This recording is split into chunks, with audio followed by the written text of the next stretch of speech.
What's up, everybody? It's your boy Dev Del Molino here, and whether I like it or not, I am back for the second week in a row sharing my thoughts on another Future album. Future is coming in hot off his incredibly meh album that he dropped last week. This time around, Future wanted to give fans a more memoir-like project in which we could see the more vulnerable and more passionate side of his gangster persona. And I'm gonna go ahead and dispel that myth real quick, because if that's what you wanted when you were listening to this album, it's not what you got when you came out of it. Now, to be fair, this album does actually kick off on an extremely good note in my opinion. The first track is My Collection, which is a bit of a catharsis of emotion and perspective on his previous relationships, most notably his tumultuous relationship with Ciara. Metro Boomin provides us with an instrumental that's very close and subdued, and it kind of allows the listener to really hone in on what Future has to say on this song. Future actually comes through with some pretty thoughtful and reflective lyrics on this song, and the beat does a good job of not upstaging that element of the track. Future's lyrics on this song are very cold and honest, but also melancholic in a way that really makes me enjoy what I'm listening to and the personality that I'm seeing come through on this track. Now, the unfortunate side of things is that from this point forward on the album, there is nothing worth sinking your teeth into the way that you can with this song. In a way, the idea of this album really gets under my skin, because Future was definitely pushing it as this tell-all, very profound piece of work that he was putting out.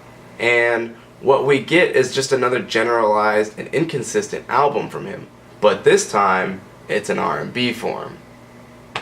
On the song Selfish, Future collabs with Rihanna in what is definitely a reach for the top 40 charts. I don't know, man. There's just like no real chemistry between the two of them, and in some spots Rihanna is good, and in some spots she's okay, and then for most of it Future is not good. But what I will say is I love the hook that the two of them and their writers put together, which consists of "Let's be selfish, selfish baby, tonight, tonight. Let's be selfish, selfish baby, tonight, tonight, tonight, yeah, yeah."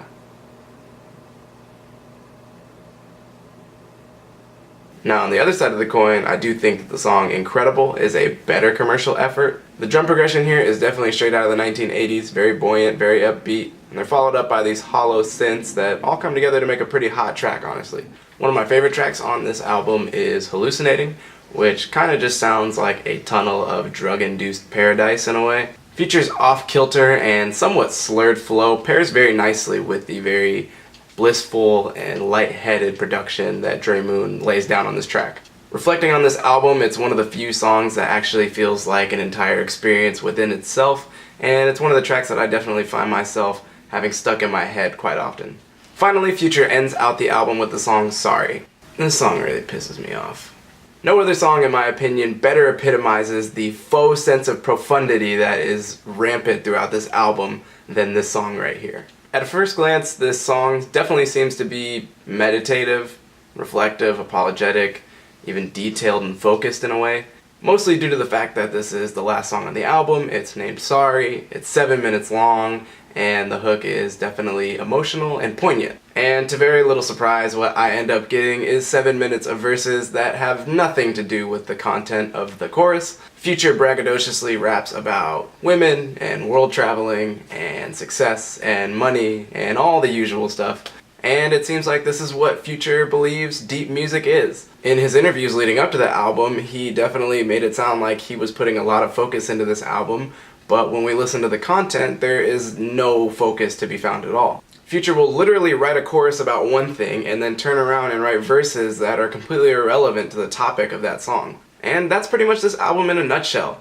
He goes for something very deep, personal, and autobiographical in a way, and what he comes out with is just the same general material that he always makes, but in R&B format. The sad thing is that between this album and last week's album, 34 tracks, there is probably one good album of about 12 songs amongst all this material that he just put together for us. So my adjectives for this album, Future goes for autobiographical, but instead it's more bait and switch, and it's just unfocused. Well, that is it for me and my thoughts of this album. If you want, you can catch me in a few days. I'll be reviewing the new Thundercat album.